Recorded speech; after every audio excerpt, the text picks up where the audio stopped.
예수님께서 통치하시고 예수님께서 우리를 보호하신다라는 것을요, 이사야 선지자가 예고했고 예수님이 이 땅에 오셔서 우리에게 행하신 거고요. 지금도 이제 행하고 계신 겁니다.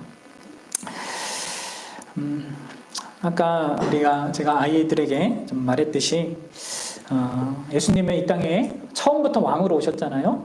그래서 예수 그리스도의 그 이름이 저가 자기 백성을 저들의 죄에서 구원할 자다라는 그 의미를 가졌단 말이에요.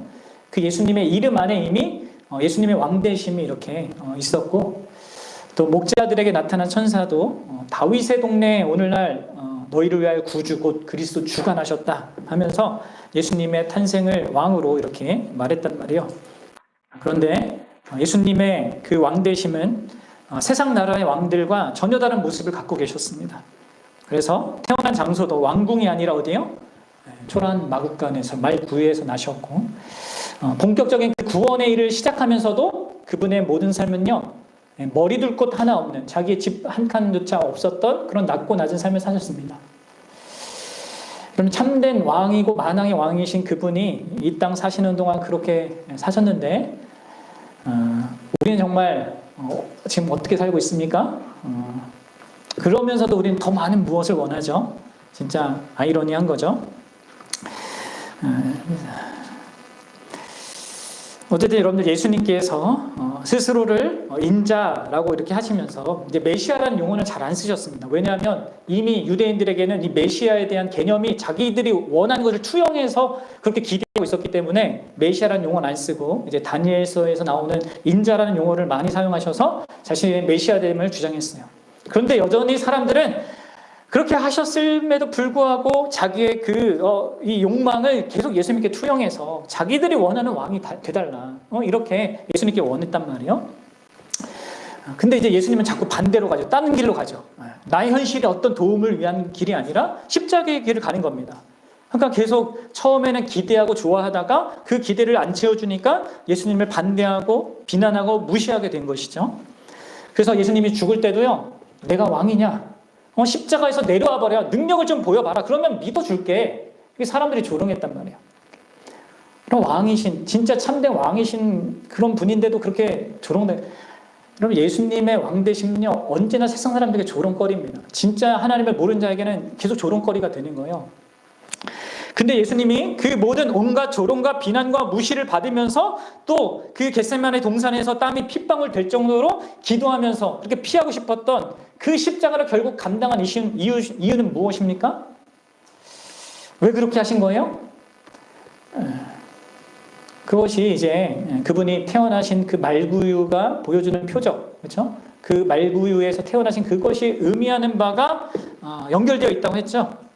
그 구유는 그분이 앞으로 감당하실 굴욕과 고통의 길을 예고하지만 동시에 우리가 어디에서 그분을 만나는가를 또한 보여준다고 했습니다. 말구유보다 더 냄새나고 더럽고 추악한 그곳, 우리 예레미야 선지자가 말한 그곳, 어디입니까? 만물보다 거짓되고 심히 부패한 우리 마음이요. 그러니까 바로 거기에서 우리가 그분을 만나게 되고 그 죄된 마음으로부터 그분이 우리를 구원하기 위해서 그분은 세상 사람들의 온갖 비아냥거림을 다 견디시고 십자가의 죽으심의 그 길을 걸어가셨습니다. 만왕의 왕이신 그분께서는 자신이 걸어가신 그 십자가의 길과 그 십자가의 죽음만이 우리의 죄책과 죄의 형벌에서 우리를 자유케 할 뿐만 아니라 우리의 죄된 마음을, 그 더럽고 추악한 마음을 깨끗하게 하여서 돌이킬 수 있다는 것을 아시고 그 길을 가셨단 말이에요. 그래서 누가 어떤 조롱을 해도, 어떤 큰 아픔을 스스로 당하고 배반도 당하고 많은 것들을 경험해도 그렇게 사랑하고자 하는 그 순전한 마음으로, 우리한테 절대적으로 필요한 그것을 해결하기 위한 그 마음으로 십자가의 길을 가셨습니다. 결국 그분은 우리의 더러운 마음으로 인하여서 우리가 받아 마땅한 우리의 그런 모든 하나님의 진노의 그 형벌들을 친히 자신이 받으셨고, 결국 그분을 믿는 우리 모두를 죄의 모든 영향력 있잖아요. 죄의 오염, 죄의 책임, 죄의 형벌, 그리고 죄의 지배로부터 자유케 해주신 것이죠. 그런 왕으로 오신 겁니다. 그분이. 여러분들, 우주적인 권세와 능력을 가지신 그 왕이 자기 택한 백성의 가장 결정적인 이 문제를 해결하기 위해, 내가 아무리 세상적인 것을 좋아져도 그냥 로마보다 더 위대한 왕궁을 세운다 하더라도 내 안에 이 죄가 해결 안 되면 아무 소용이 없단 말이에요. 이것을 해결하기 위해서 진짜 그분이 자기 전부, 자기 생명을 내어주는 그 왕으로, 여러분들 자기를 위하시는 왕입니다. 자기 백성을 위하시는 왕이란 말이에요. 자기의 가장 소중한 것을 잃으셔서 우리에게 합당하지 않은 그 복을 가져다 주시는 왕, 그분이 예수 그리스도시고요. 그래서 그분을 자기의 그 더럽고 취약한 마음에서부터 만나고 그분을 왕으로 인정하고 믿게 되는 그 새로운 마음을 가진 자들은요, 그분께 기꺼이 즐거운 마음으로 복종을 하는 겁니다. 억지로 그냥 하는 것이 아니라. 그래서 여러분들, 이제 우리 소요리 문단 26문에 나오는 이 앞에 문단이 이제 이해가 되는 것이죠. 그리스도께서 왕의 직분을 어떻게 행하시냐? 어떻게 행하시나요? 그리스도께서는 왕으로서 우리를 자기에게 복종하게 하십니다. 그냥 뭐예요? 로봇처럼 이렇게 하는 게 아니라 우리를 감동시키고 우리의 그 죄를 다 해결하셔서 기꺼이 우리가 그분 앞에 복종하게끔 그분이 만드신단 말이에요. 여러분들, 예수님은 여러분들의 그런 분입니까? 응? 내가 진짜 나의 전부로 그렇게 그분 앞에 기꺼이 굴복할, 진짜 그분이 나를 위해서 해주신 그 모든 은혜를 알아서 기꺼이 그럴 수 있는 우리길 바라고요. 여러분들, 이제 그렇게 나를 위해 자기를 내어주신 그분이요, 우리를 다스리고 보호하시거든요. 네. 여러분들, 이 사실 좀 이거를 오늘 함께 좀 깊이 생각해 봤으면 좋겠어요. 여러분들, 예수님께서 만왕의 왕으로서 나를 다스리고 보호하십니다. 나를 위해서 그 모든 것들 다 감당하시고 나에게 이 죄의 모든 내가 해결할 수 없는 걸 해결하실 뿐만 아니라 그분은 계속해서 내 인생을 다스리시고요, 계속해서 나의 삶을 보호하십니다. 내 인생이 나를 위해 자기를 버리신 그 왕 되신 예수님의 다스림 아래 있고 그분의 보호 아래 있습니다. 그분은 우주를 만드신 분이고요, 우주를 통치하시는 분이십니다. 사탄의 권세를 짓밟으신 분이고 주관하신 분입니다. 여러분들, 내가 그분의 다스림 아래 있고 그분의 보호 아래 있습니다. 이게 여러분들 얼마나 우리를 든든하게 하고 영광스럽게 하고 이렇게 안정감을 느끼게 하는 사실입니까? 여러분, 이거를 우리 생각해 봐야 돼요. 그래서 오늘 우리가 읽었던 이사야서 32장 1, 2절에 이 이야기가 진짜 완성되고 성취된 것을 우리는 경험하면서 한 겁니다. 이사야 선지자는 그런 날이 올 거다라고 예고했고 이스라엘 백성들도 그러기를 바랬지만, 여러분, 이제 신약의 백성들은요, 예수님 때문에 예수님이 일어나서 그것을 경험하는 자들이에요. 그래서 여러분들, 내가 그것을 믿을 뿐만이 아니라 진짜 경험하고 있는지도 아셔야 돼요. 그래서 오늘 이제 그 경험하는 자는 또 어떤 이 증거들을 갖게 되는지 이 부분까지 좀 함께 살펴보고자 하는데요. 먼저 예수님의 다스리심에 대해서 함께 생각해 보고자 합니다. 여러분들, 우리가 예수님의 다스림을 생각할 때는요, 두 가지를 구분해야 됩니다. 뭐냐면 하나는요, 예수님의 보편적인 다스림이 있습니다. 그분이 온 우주 만물을 다스리시는 일을 하시는 이 보편적으로 하시는 다스림이 있고요. 그리고 그분이 특별하게 다스리시는 특별한 다스림이 있어요. 이 두 가지가 다른데, 그러니까 이 보편적인 다스림의 대상은 온 우주 만물 세상이고요. 이 특별한 다스림의 대상은요, 여러분들, 교회입니다. 우리 에베소서 1장 21절과 우리 23절까지 내용을 함께 읽어보도록 합시다. 자, 같이 읽어볼게요. 시작. 모든 통치와 권세와 능력과 주권과 이 세상뿐 아니라 오는 세상에 일컫는 모든 이름 위에 뛰어나게 하시고 또 만물을 그의 발 아래 복종하게 하시고 그를 만물 위의 교회의 머리로 삼으셨느니라. 교회는 그의 몸이니 만물 안에서 만물을 충만케 하시는 이의 충만함이라. 아멘. 좀 22절을 좀 보여주시고요. 그럼 보세요. 하나님께서 예수님을 죽은 자 가운데 살리시고 모든 통치와 권세와 능력과 주권과 오는 모든 세상 가운데 뛰어난 이름을 주셨습니다. 그 예수님이요, 이제 22절이 말하듯이 만물을 그 발 아래 두고 복종하게 하십니다. 이게 예수님이 만물을 다스리는 방식입니다. 그렇죠? 그리고요, 또 이 하반절을 보면 그분이 만물 위에 교회의 머리래요. 자, 여기 차이가 보이세요? 예수님이 다스리는 방식에 차이가 있습니다. 뭐예요? 이 세상은요, 예수님의 발 아래에 있는, 예수님과 떨어져 있는 어떤 객체예요. 근데 교회는 뭡니까? 교회는 예수님이 머리란 말이에요. 머리로서 자기의 몸을 다스리듯이 교회를 다스립니다. 그러니까 교회는 자기 자신처럼 다스리는 거예요. 여기 만물은 자기 밖에 있는 어떤 대상들을 다스리는 거고요. 교회는 자기 자신처럼 다스리는 거예요. 그래서 다른 겁니다. 여러분들이 하나님께서 이 일반 세상 있잖아요. 우리가 살아가는 이 대한민국을 다스리는 것과 그 안에 속해 있는 어떤 교회를 다스리는 게 구분이 있다는 것을 아셔야 돼요. 자, 그러면 먼저 예수님께서 어떻게 이 세상 나라, 곧 일반 나라를 다스리는가, 이것을 생각해 보고자 하는데요. 그 다스리는 수단부터 말하자면 그것은요, 그분이 여러 제도들과 단체로 그것을 통치하는, 이 일반 세상을 통치하세요. 나중에 여러분들 우리가 이 부분에서는 더 자세히 배워야겠지만, 예수님은요, 노아 언약이라는 것을 통해서 기반해서 이 세상을 다스리거든요. 무지개의 언약 있죠? 이 노아 언약이 그 온 세상이 심판받고 다시 하나님 세상을 세우면서 이 만물과 인류와 이 맺으신 언약입니다.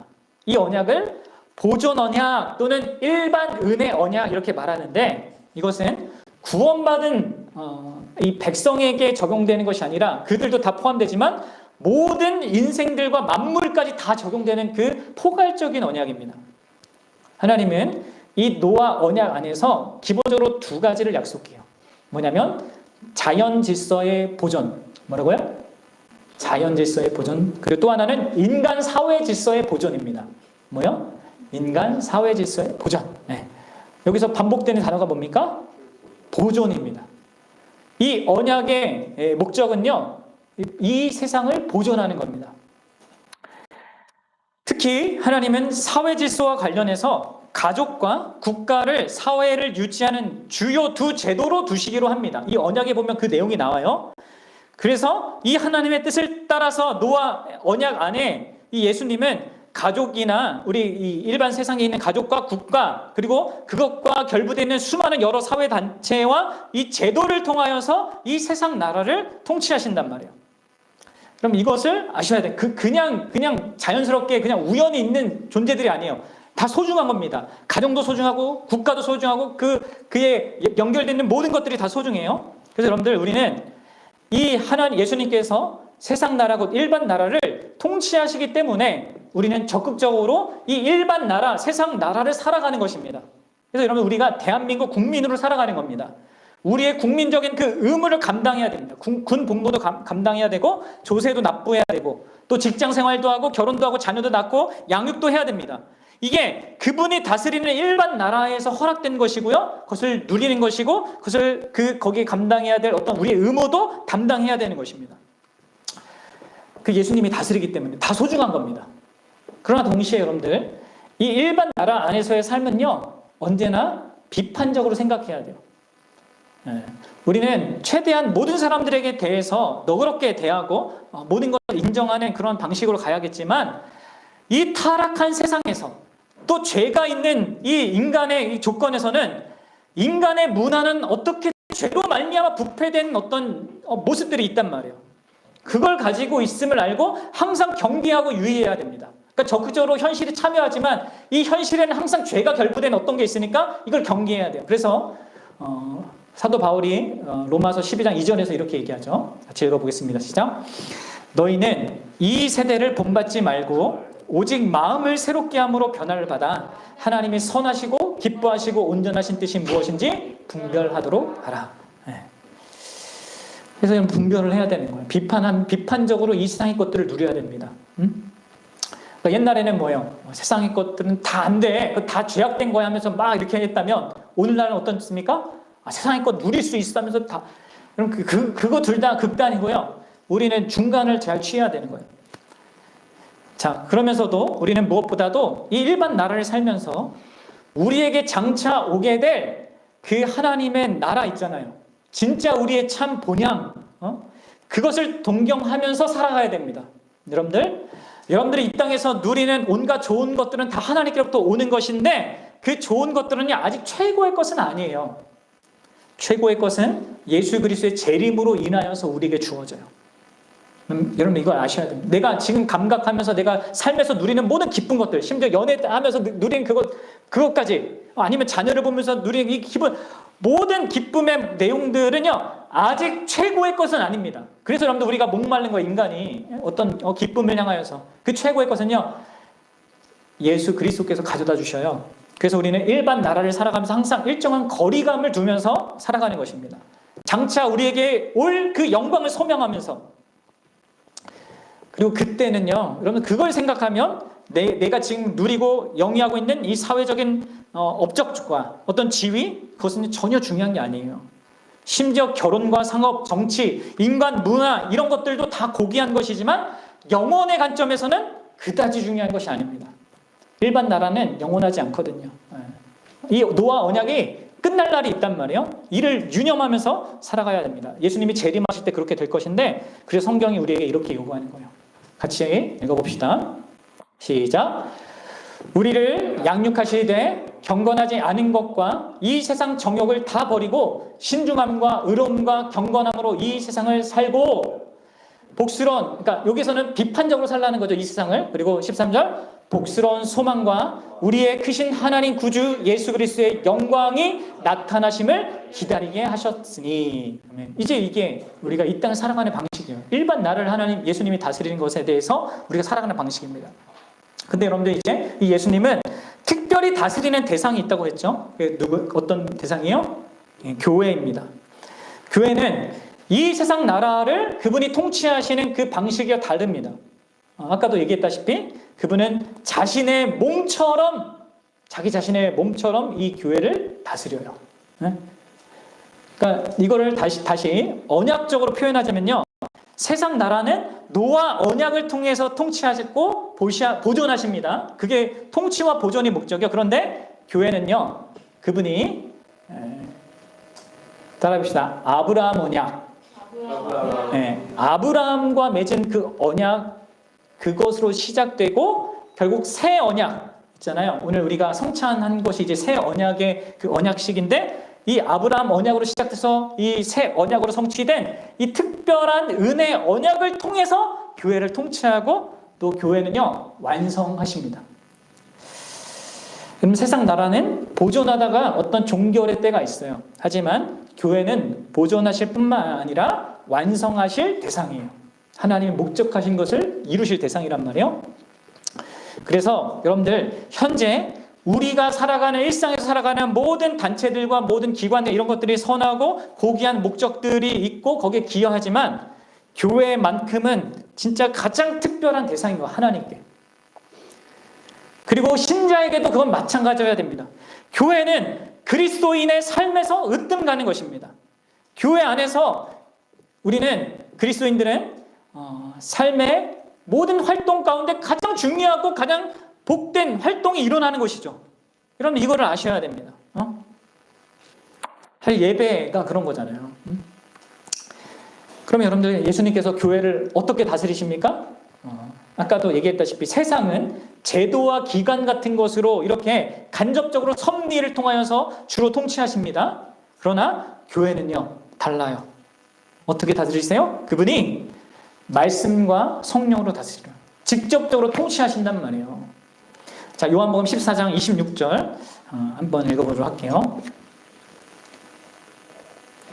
요한복음 14장 26절입니다. 시작. 보혜사 곧 아버지께서 내 이름으로 보내실 성령, 그가 너희에게 모든 것을 가르치시고 내가 너희에게 말한 모든 것을 생각나게 하시리라. 성령과 예수님이 가르치신 모든 말씀, 곧 그분은 성경을 말씀하셨는데 또 그분이 말씀하신 게 성경이 됐는데, 이 말씀과 성령으로 교회를 그분이 통치하시는 것입니다. 세상 나라는 그렇게 하지 않아요. 세상 나라는 어떤 그분의 그런 일반적인 섭리, 또 인간의 양심, 어떤 경험, 이런 환경적인 어떤 것을 통해서 그분이 다스리지만, 예수님께서 교회는요 신이 자신의 말씀과 자신의 성령으로 다스린단 말이에요. 더 정확하게 얘기하면 성령께서 말씀을 사용하셔서 우리를 다스리는 것이죠. 그래서 여러분 이것은요, 예수님이 성령을 통해 말씀으로 우리를 다스린다는 것은 그분이 우리를 인격적으로 대하신다는 겁니다. 성령을 통하여서 우리에게 진리의 말씀을 깨우치게 하시는 방식으로 하나님을 점점 더 알아가는 방식으로, 그래서 하나님이 기뻐하시는 것과 싫어하는 것을 또 알게 하시고, 또 나도 그거에 대해서 같이 기뻐하고 같이 싫어하는 그 마음을 공유하게 하시고, 하나님이 이 세상 가운데 하고 있는 일과 장차 하실 그 일들을 알게끔 하셔서 우리가 그런 하나님에 대하여서 하나님의 성품과 이런 것도 알아가고 하나님이 하신 일도 알아가게 하셔서 거기에 우리가 전인격적으로 반응할 수 있게끔 그분이 인격적으로 다스리시는 거예요. 그래서 여러분들 우리가 물어봐야죠. 뭘요? 응? 나는 과연 왕이신 그리스도가 교회를 다스리시는데 그렇게 인격적으로 다스리는데 그 다스림을 받고 있는가? 성령께서 나를 진리를 깨닫게 하시고 나를 그렇게 해서 그분을 알게 하시고 그분의 어떤 마음에 합한 어떤 모습들을 갖게 하고 있는가?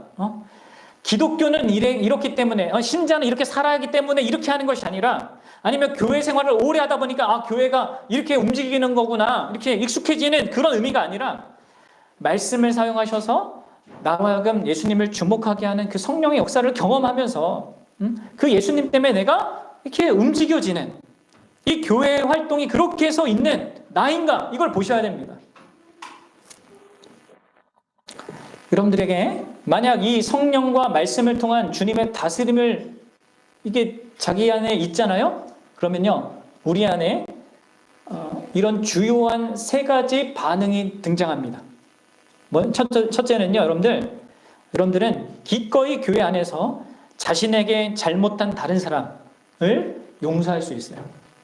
그리고 나와 너무 다른, 나랑 성향이 안 맞는 그 사람들과도 아주 친하게 잘 지낼 수 있습니다. 왜요? 예수 그리스도께서 나에게 그렇게 하셨기 때문이죠. 나 같은 죄인을, 아까 우리 어떤 지체의 얘기로 하자면 반역한 나를, 원수 같은 나를 사랑해 주셨고 품어 주셨기 때문에 나도 그것을 계속해서 경험하거든요. 신앙생활하면. 그럼 그것을 경험한 그것이 다른 사람을 향해 나오게 되는 겁니다. 그래서 에베소서 4장 32절은요 이렇게 얘기하고 있어요. 서로 친절하게 하며 불쌍히 여기며 서로 용서하기를 하나님이 그리스도 안에서 너희를 용서함 같이 하라. 여러분, 우리가 할 수 없는데 막 하라는 얘기가 아니야. 너희들이 지금 경험하고 있는 이것을 더 누려라, 더 하라는 거죠. 여러분들, 내가 어떤 교회 지체 중에 누군가에 대해서 계속 불편한 마음이 있고 어떤 미움을 계속 가지고 있다. 그럼 여러분들, 내가 어떤 의미에서 지금 말씀과 성령의 다스림을 받지 않고 있을 수 있는 거예요. 내 중심적으로 자꾸 행하려고 하는 거예요. 그런 사람 빨리 회개하고 돌이켜야 되는 거죠. 그런데 내가 말씀과 성령과 말씀으로 다스림을 받으면요, 관대한 마음을 갖게 됩니다. 그래서 자신의 자원으로 기꺼이 다른 사람을 섬기게 됩니다. 여러분들, 두렙돈 드린 그 가난한 과부를 생각해 보십시오. 자기의 전 재산인데 그냥 하나님께 드립니다. 자기보다 더 어려운 사람을 써달라고. 여러분, 그리고 고린도 후서에 나오는 마게도니아 교회, 우리 큐티에서 본 그 마게도니아 교회는 어떻습니까? 극심한 가난 가운데서 풍성한 연보를 한단 말이에요. 풍성한 헌상을 해요. 여러분, 그리스도인은 언제나 이렇게 힘이 지나도록 자기 것을 도움이 필요한 자에게 기꺼이 주기를 원하게 돼요. 그리고 그것은 무책임한 행동이 아니라 예수 그리스도께서 그를 부욕해 하신 것을 아는 자로서 하는 것입니다. 그래서 여러분들, 이게 말씀과 성령의 다스림을 받는 자는 이렇게 자신이 그리스도 안에서 풍요로운 것을 알고 자기가 좀 덜 먹고 쓰고 입다라도 다른 사람의 필요를 먼저 관심 갖고 기꺼이 자신의 것으로 섬기게 되는 거예요. 관대한 마음을 갖게 되는 겁니다. 또 마지막으로 여러분, 세 번째로, 우리가 말씀과 성령의 다스림을 받으면요, 우리는 또 복음을 전하는 일에도 힘을 쓰게 되는 거죠. 예수님이 승천하시면서 교회에게 명한 마지막 유언과 같은 이 말씀, 복음 전파하라, 가서 모든 족속으로 제자를 삼으라. 성령께서는 우리도 이 복된 삶을 살도록 이끄십니다. 왕 되신 예수님께서 자기의 백성으로 부르시고자 하는 지금은 우리의 없는 자들이지만 자기 양이라고 부르시는 그 양들을 또한 우리도 이끌기를 원하는 마음으로 함께하게 되고요. 어떤 불의와 폭력을 사용한 것이 아니라 전도에 미련한 것으로, 자신의 수고와 희생으로 여러분들 우리가 복음을 전하는 거예요. 예수님이 그렇게 했던 것처럼. 이게 이제 우리가 진짜 말씀과 성령을 다스리는 자에게 이렇게 있는 것이죠. 그럼 어때요? 여러분들에게 그러한 이 증거들이 있는 것 같습니까? 나는 진실로 말씀과 성령의 다스림을 받고 있고 그런 증거를 가진 자로 살고 있습니까? 그냥 보셔야 됩니다. 확인하셔야 됩니다. 그리고 그런 자로 살기를 소원하셔야 됩니다. 여러분들, 교회의 왕 되신 예수님은 우리를 이렇게 성령과 말씀으로 다스릴 뿐만 아니라 우리를 또 지켜 보호해야 하십니다. 우리를요 항상 지켜 보호하십니다. 그런데 이제 이런 우리를 향한 그분의 보호하심은요, 여러분들이 오해하면 안 됩니다. 이 교회 안에 이제 신앙생활을 하고 이렇게 하다 보면 이 보호한다는 얘기를 들으면 사람들은 그냥 바로 곧장 이제 나 힘든 일이 없어지겠구나, 나한테 좋은 일만 생기겠구나, 이렇게 연결을 한단 말이에요. 그렇지 않고요, 그런 보호하심이 아닙니다. 그런 보호하심이 아니라 하나님의 보호하심은 영적인 의미에서의 보호하심이에요. 무엇으로부터 우리를 보호하시냐면 그 하나님이 특별하게 여기시는 이 교회를 무너뜨리고 파괴하려고 하는 교활하고 맹렬한 원수, 그 공격에 대해서 그분이 우리를 보호하시는 겁니다. 요한복음 17장 15절에 이렇게 예수님이 말씀하시죠. 함께 같이 읽어볼까요? 시작. 내가 비옵는 것은 그들을 세상에서 데려가시기를 위함이 아니요 다만 악에 빠지지 않게 보존하시기를 위함이니이다. 아멘. 우리 믿는 자들의 이 보호함을 위해서 예수님이 아버지께 기도하셨고 지금도 중보하시는데 뭐에 빠지지 않게 보호한다고요? 그러니까 어려움에 빠지지 않게 하는 것이 아니라 악에 빠지지 않게. 여기 이제 추상적으로 악과 고통의 현실, 악이라는 어떤 것이 될 수도 있고 또 여기선 악한 자도 될 수 있거든요. 마귀를 의미한단 말이에요. 그러니까 이 악한 것들, 악함에 우리가 빠지거나 아니면 마귀의 세력에 의해서 우리가 시험에 들지 않도록, 우리가 죄악 가운데 계속 머물러 있지 않도록 보호하시는 겁니다. 그러니까 시험이 전혀 들지 않고 전혀 죄를 범하지 않는 상태로 보호하는 것이 아니라 시험을 이기고 죄를 극복할 수 있도록 보호하시는 것이죠. 그래서 고린도전서 10장 13절에 이렇게 얘기하세요. 사람이 감당할 시험 밖에는 너희가 당한 것이 없나니 오직 하나님은 미쁘사 너희가 감당치 못할 시험당함을 허락하지 아니하시고 시험당할 즈음에 또한 피할 길을 내사 너희로 능히 감당하게 하시니라. 시험이 있는데 그것을 감당하게 하신단 말이에요. 그래서 이게 먼저란 말이에요. 우리를 악에서부터 악한 이 사단의 세력으로부터 우리를 교회로서 살아가는 데 있어서 방해하는 이것에서부터 우리를 보호하시는 겁니다. 그렇다고 해서 여러분들, 물론 그분이 우리 현실적인 어려움에 대해서 가만히 계시는 건 아닙니다. 우리가 고통스러운 문제와 시험과 이런 어려움이 있을 때도 그분은 우리와 언제나 함께 하시면서 우리에게 필요한 도움과 자원을 아끼지 않으세요. 그래서 성경은 이렇게 약속해요. 이사야서 63장 9절 한번 같이 읽어볼게요. 여러분들 이 사실 압니까? 내가 우리 어떤 지체들도 자기의 삶 가운데 이런 힘든 일들이 있었고 그 어떤 것 속에서 자기가 경험한 어려움들이 있었고 막 이렇게 고백했었는데 거기는 우리는 항상 그게 나 혼자 있었다고 생각을 하잖아요. 나 혼자 느꼈다고 생각하잖아요. 근데 성경은 그렇게 얘기하지 않습니다. 이렇게 얘기하신다면 뭐라고요? 그들의 모든 환난에 동참하다. 하나님이 함께 하시는 겁니다. 예수님께서 함께 하시는 겁니다. 자기 앞에 사자들로 하여금 그들을 구원하시며 그의 사랑과 그의 자비로 그들을 구원하시고 옛적 모든 날들에 그들을 드시며 안으셨으나. 사랑하는 여러분, 이 보호하심이 우리에게 있는 겁니다. 그래서 여러분들 사도행전을 보면 저 사도 베드로나 사도 바울이 온갖 위험을 무릅쓰고 교회 복음을 전하고 교회를 세우는 일을 감당하잖아요.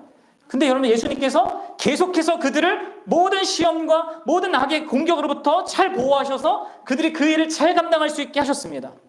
방해하는 사람이 엄청 많았었고 죽을 고기를 수없이 겪었지만 할 일을 다 했습니다. 해야 할 일을 다 하게 하셨어요.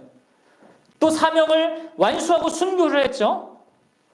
근데 여러분, 이 순교도 여러분들 하나님이 보호하지 못하셔서 순교하신 것입니까? 아니에요. 여러분들, 하나님의 목적과 그 교회를 지키기 위해 필요하셔서 그 순교의 자리까지도 감당하게 하신 것입니다. 영광스럽게 사도의 직분을 감당하게 하신 것이죠. 순교를 당해서 현재에서는 뭔가 현실에서 눈에 보이는 것 속에서는 보호를 받지 못한 것처럼 보일지 모르겠지만 여러분, 하나님은 그들에게 생명의 면류관을 주셨고요. 그들을 영원토록 안전한 조건에 놓으셨습니다. 우리가 눈에 보이는 거 그냥 사람이 이렇게 죽어서 땅에 묻히는 거지만 하나님께서 그들을요 영원토록 안전한 그 하나님의 나라에 이렇게 들어가게 하셨단 말이에요. 세상은 그들을 비참하게 죽은 줄 알겠지만 우리는 그들이 부활의 몸을 가지고 하나님과 영원토록 살도록 특별하게 보호해 주실다는 그 하나님의 약속을 믿고 그 현실을 보는 거죠. 그러면 하나님, 예수님께서는 죽음에서도 우리를 보호하시는 거예요. 그렇게. 근데 이런 모든 목적이 뭐라고요? 이런 걸 위한 것입니다. 자, 결론적으로 여러분들, 우리를 다스리시고 보호하시는 궁극적인 그런 목적이 뭐냐? 이렇게 아기서부터 교회를 지키시고 하는 이것에 다시 한번 얘기하지만 일단 이것은요, 어떤 세상적인 유익을 우리에게 가져다 주는 것과 상관이 없습니다. 예수님은 내 나라는 이 세상에 속한 것이 아니라고 분명히 얘기하셨어요. 따라서 여러분들, 우리가 이 세상에서 뭐 잘 먹고 잘 살고 뭔가를 이루기 위해서 나를 다스리거나 또 세상적인 어떤 안전을 위하여서 나를 보호하는 게 아닙니다. 그래서 여러분들, 세상 사람들이 나보다 더 돈을 많이 벌기 위해 애쓰고 노력하고 또 만약에 이런 휴일이나 주일까지 더 수고하고 애쓰잖아요? 그럼 그만큼 그들은 더 많이 누리게 될 수 있습니다. 내가 그런 걸 포기하고 주의를 온전히 지키잖아요? 그럼 여러분, 세상 사람들보다 항상 뒤처질 수밖에 없어요.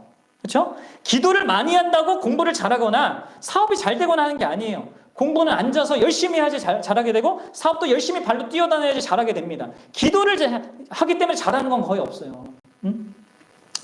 신앙생활은 좋아지죠. 응? 또 신앙생활 열심히 한다고 해서 이렇게 안 좋은 일들이 안 일어나는 거.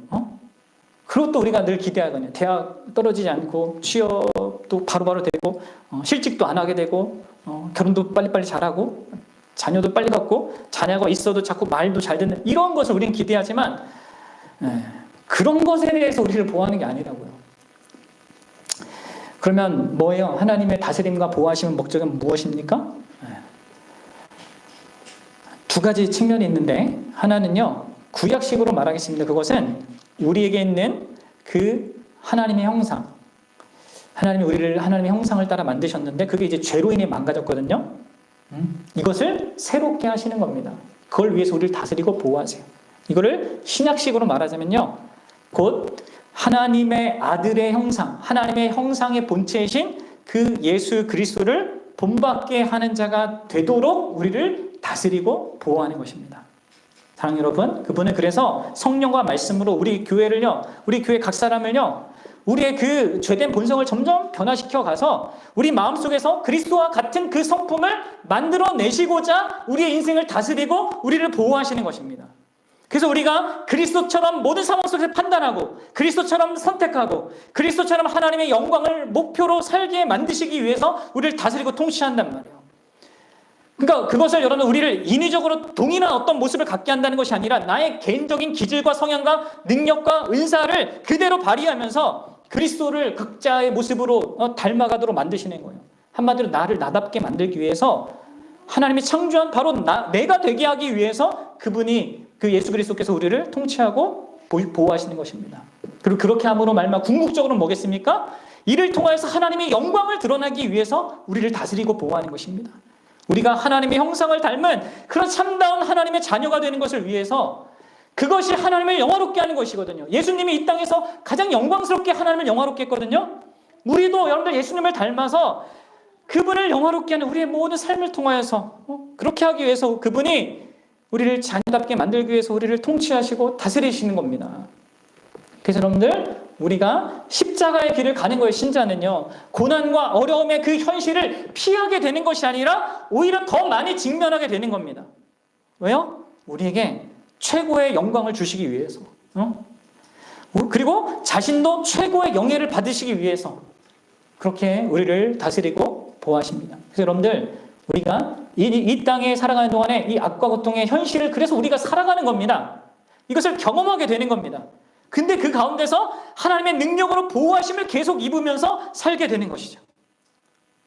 우리는 하늘 기업을 받을 자들이에요. 예수님과 함께 하늘에 예비된 그 기업을 받을 자입니다. 베드로전서에서는 그것을 썩지 않고 더럽지 않고 쇠하지 아니하는 유업이라고 했어요. 그것을 받을 자격이 있는 자로 그분이 우리를 다스리는 거예요. 그럼 생각해보세요. 어떤 아버지가 자신의 자녀에게 줄 기업을 애써서 지키고 있는데 장차 그 기업을 받을 자녀를 보호하지 않는다. 그것을 받을 만한 자로서 이렇게 잘 양육하지 않고 그냥 내버려 둔다? 그럼 그 아버지는 어리석지 않겠습니까? 모든 시간을 희생하고 감수해서 돈을 축적하는데 자녀 교육은 전혀 시키지 않고 자녀가 거기서 배회하고 죄와 무지와 어리석음 속에 빠져 있다면 그 아버지가 하는 일은 아무 의미가 없단 말이에요. 마찬가지입니다. 예수님은 우리에게 자신이 받을 그 영원한 하늘 기업을 함께 누리게 하기 위해서 우리를 이 악과 고통이 가득한 그 세상 가운데서 자기 자신을 닮은 자 되도록, 기업을 받을 수 있는 자가 되도록 다스리고 보호하시는 거예요. 그래서 여러분들 신앙생활은요, 각오하셔야 되는 겁니다. 하나님의 그 뜻이요 너무나 높아요. 우리가 과연 그럴 수 있을까? 내가 과연 그럴 수 있을까? 그럼 내가 하는 게 아니잖아요. 우리가 하는 게 아닙니다. 우리 아버지이신 하나님께서, 그리고 우리의 형님이신 예수 그리스도께서 그렇게 우리를 이끌어 가시고 그것을 목적하시는 것입니다. 그리고 그런 의미에서 여러분들의 모든 일상이 그래서 소중한 거예요. 사랑하는 여러분, 내 삶 가운데 특별한 어떤 일이 일어난 것만 중요한 게 아니라 내 모든 일상이요, 그 모든 것들을 준비하는 과정이란 말이에요. 왜냐? 그분이 모든 것을 사용해서 우리를 그렇게 만들어 가기 때문에. 그래서 알아야 됩니다. 내 모든 그 현실에서 내가 어떻게 예수 그리스도를 반영하고 그분을 드러내고 그렇게 살아갈까? 그리고 그런 자가 함께 되어지도록 교회로 우리가 함께 모이는 거고 교회로 함께 그렇게 살도록 격려하는 것입니다. 그러면 이를 제대로 알고 이런 현실을 알고 살아가셔야 돼요. 그래서 더 적극적으로 이러한 하나님의 뜻을 알아서 그분이 말씀과 성령으로 우리를 그렇게 하시니까 내가 더 그 말씀 앞에 그 성령의 도우심을 간절히 구하면서 그렇게 주님을 닮고자 하는 그 우리 추구가 우리 안에 있어야 되는 거죠. 여러분, 우리의 삶의 모든 국면은요, 우리가 주님을 닮고 주님을 배울 수 있는 다 중요한 시점이에요. 내 평범한 일상, 매일 반복되는 것 같은 어떤 그 현실도 그냥 있는 거 아닙니다. 나를 주님으로, 주님 닮은 그런 자녀를 세우기 위한 그런 하나님의 뜻 가운데 내 현실이 있고요. 거기서 내가 어떻게 예수님의 자녀, 이 구원받은 자로서 그분을 닮을 자로서 거기서 어떠한 모습을 드러내야 되나 고민하고 씨름하면서 그렇게 한 걸음 한 걸음 세워져가는 우리가 되어야 하는 것이죠. 정말 다 소중합니다. 여러분들의 모든 인생은요. 하나도 낭비되는 게 없습니다. 아까 우리 지체들이 고백했던 것처럼 과거의 그런 모든 것들도 다 그렇고요. 그래서 여러분들 현재가 되게 중요한 거예요. 매일매일의 일상이 하나님과 함께하고 그분의 다스림 속에, 그분의 보호하심 속에 나를 그렇게 온전히 세워가시는 그 보호하심 속에 내 일상이 있고 현실이 있다. 이걸 알고 여러분들 살아가십시오. 든든하게 살아가십시오. 넘어지고 실패하고 잘못하잖아요? 괜찮습니다. 또 다시 일어나서 다시 그분을 힘입어서 나아가는 겁니다. 수천 번 넘어져도 괜찮아요. 수천 번 또 일어나서 가면 됩니다. 그분의 다스림과 보호하심이 있어서 그게 가능한 겁니다. 그런 큰 은혜가 우리에게 있음을 알고 그렇게 그런 목적을 향하여서 나아가는 우리 모두가 되기 바라요.